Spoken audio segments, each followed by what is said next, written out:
Streaming at the confluence of two great rivers, this is WHEI St. Paul. And now, a program that digs deep into the subterranean world that lives and breathes beneath the streets of St. Paul.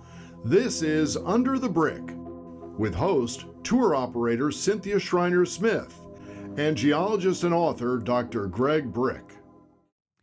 Welcome, everybody, to our next edition of Under the Brick, where we get to talk to my friend, Dr. Greg Brick, geologist and explorer of everything underground.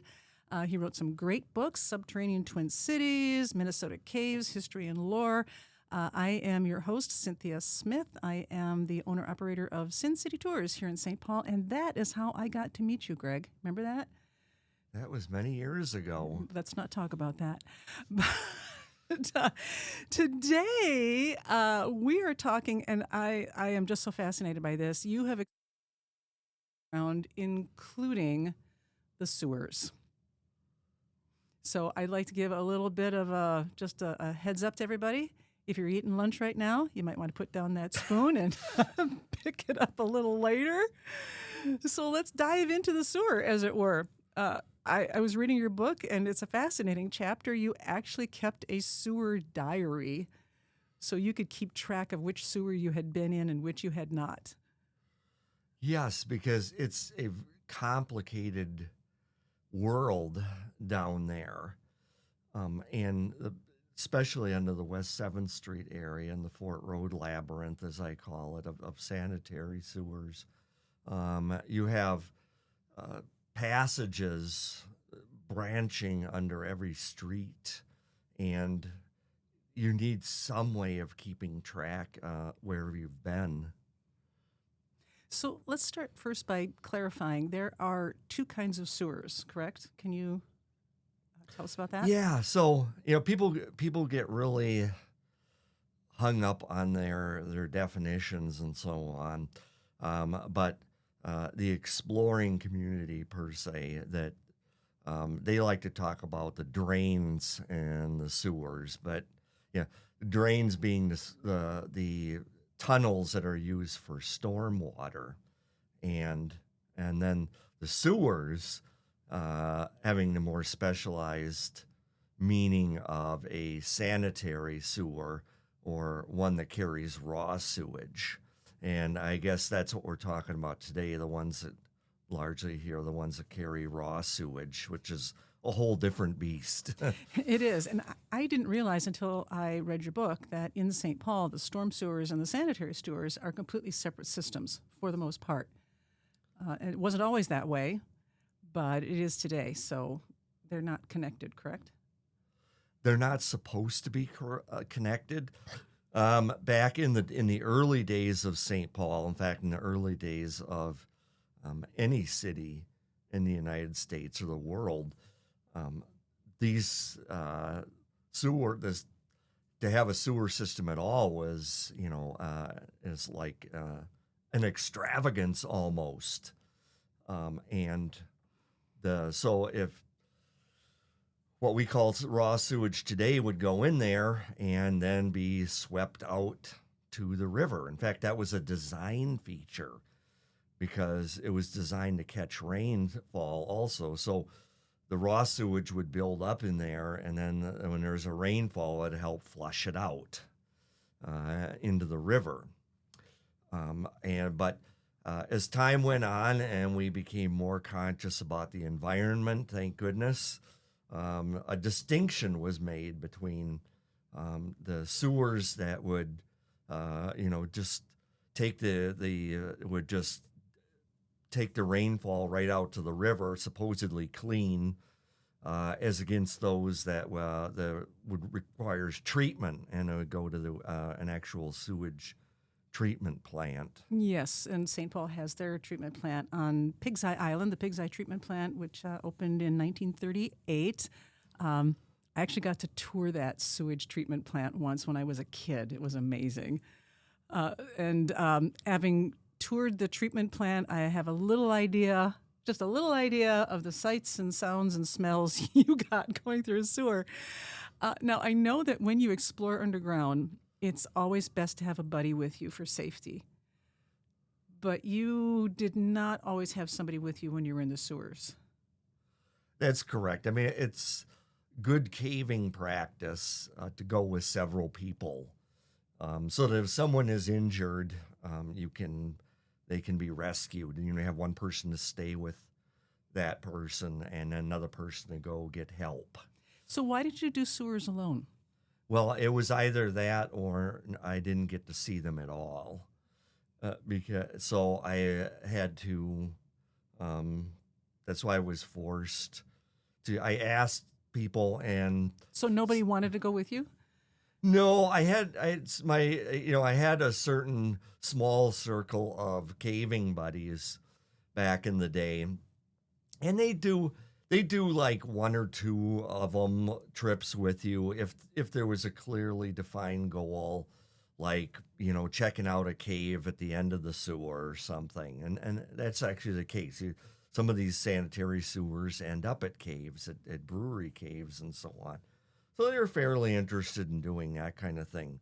But just as so far as like just checking out the sewers themselves and the extent of the system and so on, they had no interest in that. So what did you do? You just went down by yourself? Well, I tried some kind of scams. I would try to. One of my promotions was that these sanitary sewers, these that carried the raw sewage, were sort of like diamond mines. This is a notion I promoted because how often you hear people that say, "Oh, my diamond ring, it flushed down the toilet, and now it's down in the sewer system." So you tried to lure people to come explore the Yeah. sewer with you by saying, "Hey, maybe we'll find a diamond ring somebody Yeah, lost." I actually did that. Okay, I get it. I know people lose things in the sewer because when I toured the Pig's Eye plant when I was a kid, the guy who ran it had a case full of the oddest things he found in the sewer. And I'll never forget, I was 10 years old. One of the things he had in this case on a little stand was a glass eyeball. And as a kid, I thought that was the most hilarious thing, thinking about some poor guy standing over the toilet and his eye pops out and it's gone. There you go. But let's get into it. I know one of the things you put in your book is you were kind of a little concerned about having a lack of buddy, so you would leave a note in your car saying, "Here's where I went, there's where you'll find the body if I don't come back." I mean, that is dedication, Greg. That is dedication. Yeah, it was a Xeroxed form that I use. I put it on the dashboard, and I just would say where I was. I'm not sure really how useful this would be to people who weren't familiar with the system, but kind of at least they'd have an idea of what happened. That hey, he's somewhere in there. So you'd leave a little map, X marks the Yeah. spot where I most likely am. Good luck Okay. interpreting it, Good though. luck, I know. So let's get into it. How does you say in your book that manhole covers are really not the best way to go in and out of a sewer? How would you find your way in then? Yeah, in the city of St. Paul, it was easy because you look for the big outfalls on the river, the sewer the big storm drain outfalls. And even though it's a storm drain, if you follow that storm drain back far enough, usually there's a point where there's a transition point where you can portage into the sanitary system. It's what we call an overflow. What do you mean by portage? Because I think of a canoe on my head. Yeah, well, it's kind of see again as I mentioned earlier, when everything's going correctly during low flow conditions, the raw sewage, everything in the toilets and bathtubs and so on, is supposed to go out by a separate system to the treatment plant. But every once in a while, that system gets overwhelmed and it's got to spill over somewhere. And so it will spill over, hopefully just temporarily, into the storm drains and come out into the river. Again, hopefully just temporarily. And you can use those overflow points as ways of getting into then the sanitary system. Okay, I get it now. All right. So I know storm drains and things like that don't always have water flowing through them, but the sewers tend to always have something flowing through them that you're having to wade through. And what does one wear to go through a sewer? Yeah, it is best in the case of raw sewage to have some kind of protection, because I've gotten fearfully sick from sewage in the past. And so I would usually wear a pair of waders, and I had gloves and a face mask and a really good pair of boots. Did you have a little smelling salts to wake yourself up now and Well, then? somebody else to wake you up. Yeah. Oh my goodness. And were you able to reuse this clothing every time, or is it like one and done once you go through a sewer? Oh no, I know. Yeah, it was reused on a regular basis, and so it got to smelling fairly bad over time. You have a patient wife, Greg. I was unmarried at that point. Oh, okay. All right, good. So tell us a little more. Describe these sewers to us. Paint a picture of what it's like walking through a sewer, what they look like under the city. Yeah, well, St. Paul has a unique system in comparison with other cities, because it's unlined walking size passages and in unlined bedrock. And so you go in, and so that whitish sandstone that you see on the river bluffs, like when you're driving along Shepherd Road, that's what you see in the tunnels. That's what makes up the walls of the tunnel. And the invert or floor of the sewer is, that is a special kind of glazed brick and very thoroughly engineered, so as to resist erosion. And so you're in a passage about 6 feet high and 2.5 feet wide.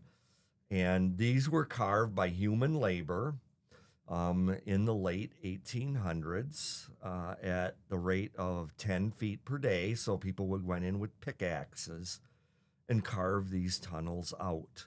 And Can you still see the pickaxe marks? oh and yes, spots? everywhere. Oh, nice. Yeah. So you divide that, so 10 feet per day per person, and you figure under the Fort Road area alone, there's 30 miles of these passages. Going under every street and side street and so on. You can do the math. And so how long that would take, how many man hours it would take to do that. So you're 30 miles of tunnels all under the Fort Road or West 7th Street area. That must be like a bowl of spaghetti walking around down there. How do you not get lost? Did you literally carry a compass? I had the sewer maps, but as I explained in my book, they are of limited significance because these two-dimensional maps, and again, even mentioning maps here might cause some head scratching because who uses maps? It's all it's all on your phone nowadays. Well, imagine a time when there were before iPhones. That's what we're talking about here. These were paper maps. Looking at this is a two-dimensional paper map looking at a three-dimensional system. So you could look at something that looks like, oh, I'm going to be crossing another passage just up ahead.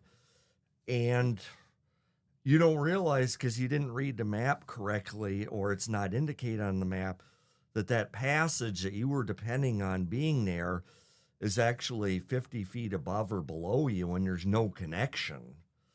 And so that's how it's not really all that straightforward using sewer maps underground. So that's when we fall back on things like compasses, which, believe it or not, they work very well underground.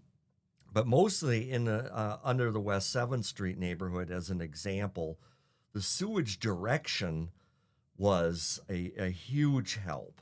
Well, you knew what if the sewage was trapped, because all the sewage goes down from all the side streets, everything heads down towards the West 7th Street itself, the big trunk line. So if you completely lost your lights way back in the system, And you had the ease of mind not to panic and all that. You could just follow the current directions, and it would eventually bring you down to. You could get down to West 7th Street, fairly easily.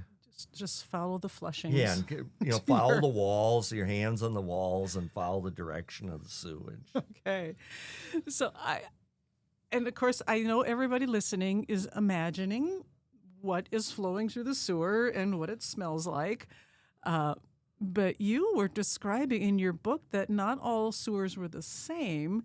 It depends on like what's up above. One of my favorite stories you tell is you were below a brewery, and apparently they must have been pouring some beer down the drain, and you were suddenly up to your waist in beer, which doesn't sound all bad, except you're in a sewer. So can you talk about that, the differences between the different areas that you were in? Yeah, the sewers are heavily the sewage in a certain area was heavily influenced by what was above. And like you said, if you're under a brewery and what's coming down isn't really beer, it's sort of like an intermediate. So it's not like you're gonna like dip a stein into it and have some free beer while you're out there exploring or under there. Sewer beer does not sound tasty. No, it doesn't. No. And then you can imagine on hot summer days that stuff is added. That rots. That beer literally rots down there. But then there were other places that were much more pleasant. For example, the sanitary sewers also ran under laundromats, and so you get this pleasant soapy kind of smell too. So it's like, hey, that's kind of under the restaurant district of West 7th Street. Again, you get a lot of food smells down there. And, especially in the Seven Corners area, you get the restaurant smells. Okay. Well, that sounds good. Yeah, you said in one spot, you said that amazingly, a lot of the sewers have this overwhelming smell of garlic. And I wouldn't have thought that being the predominant smell in a sewer. I'm not sure what chemical that is. I don't attribute it to garlic. But I'm just saying that just the generic smell of the sanitary sewer system was a garlic odor, like a garlic summer sausage. Okay. All right. So you were alone without human companionship down in the sewers as you're searching for everything, but you weren't really alone because there's denizens of the sewer that live down there, right? Yes, my furry friends. Yes. I explain to people sometimes you're crawling on your stomach through one of these portages and you have friends with you. Yeah, that's always the fear because when you get used to the rats, that's nothing. Because they come and go through the tunnels. They leave you alone? Well, they run away from you if they can, unless they get sort of bottled up in a dead end, and then they try to run past you. But it's, as you say, as you point out, these portages, place where you have to cross from one system to another, you have to lay on your belly and go through a tight tube, and you don't want a rat in that tube there with you. So that's where it gets a little touchy. Okay. Anything else down there? I mean, the occasional raccoon or... Well, there's a lot of bats down there also in certain places. And as I describe in the book, there are places where the public works laborers have drawn on the wall what they call a bat-rat tally. This is just... how many bats, these guys must be bored some days. How many bats they saw compared to the number of rats they saw, like, as if that's something of interest to them. So I would think it would be a no-brainer that the rats win every time. I've seen some sewer rats in Lower Town when it was raining really hard, and they tend to come up out of the drainage storm drains there. And they are not small. They were like a cat. Yeah, and they tend to cluster in certain areas. again, the rats like to, you'll find a lot of them in the restaurant district because there's food coming down through, they have these, the grinders and the drains and so on in restaurants, and that raw food will come down to them, and they wait there for it. They wait for that stuff to spit out into the main tunnel. And then here you come along interrupting their dinner, so it's... We want to discourage people from doing dangerous urban exploration under the city. Greg knows what he's doing. He's a geologist, but I think we've done a successful job of putting people off exploring a sewer just by talking about the rats. Yeah, with most of the explorers, they wouldn't refuse to even consider going in the sanitary sewers anyway. So there is one sewer that you describe in your book that is about the only one that I would have an interest in seeing, and that's the Kitsendale sewer, the spiral. Yes. They look absolutely beautiful in the diagram in your book. Can you describe that to me, and where are they? Yeah, there are several of those spirals. That was an early attraction for me, too. They have actually gotten several explorers killed over the years because we have the East Kitsendale Tunnel and the West Kitsendale Tunnel. And the East Kitsendale Tunnel, we see on your tour, we see the outfall for on the paddle boat tour every year. What Greg is talking about every year, we do a boat tour in September. And I tell ghost stories, and he tells geology, and it's the craziest combination, but we have a good time. Yes, if you want to see that one, join the boat tour. So walking up there is a piece of cake unless it decides to rain. So it's like a spiral staircase that goes up several stories. Yeah, so this was the sewer department's way of getting water from the Highland Plateau, the highlands of the city, generically down to river level. You don't just want to drop that water straight down a shaft because it has this great erosive potential of just carving out a cave in the floor below the shaft. And so you want to ease it down, and so they would build the spirals in various locations. And the interesting thing about these spirals is they accumulate what's known as flowstone over the decades. And this is redeposited concrete. So all that storm water flowing over the concrete will pick up the minerals, the calcium, carbonate, and so on, and redeposit it on those stairs. So it's like you're walking up a cave formation as you go in there. And this is really attractive to underground photographers. And as I've said, that several of them have gotten killed because they didn't pay attention to the weather reports. Yeah. Well, that's why I am very happy with letting you have been the one to be in those places, and you can tell us about it in your books, where can people get your books? I like to mention that. It's History... University of Minnesota Press, right?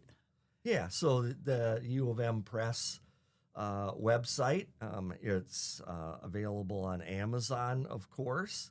Barnes & Noble it's carried there. I've also seen it at the Minnesota Historical Society. It was in the window, I remember one time. All right, everybody, look for it in your bookstore. It's easy to spot. It's got a sewer on the cover. I hope everybody got through this without being too put off lunch. I thought it was quite interesting. So as an antidote to the discussion we had today, we're going to talk about something a little more yummy next time. We're going to talk about the mushroom and cheese caves in St. Paul. Yummy. All right. Thanks, Greg. We'll see you again next time. Thanks for having me.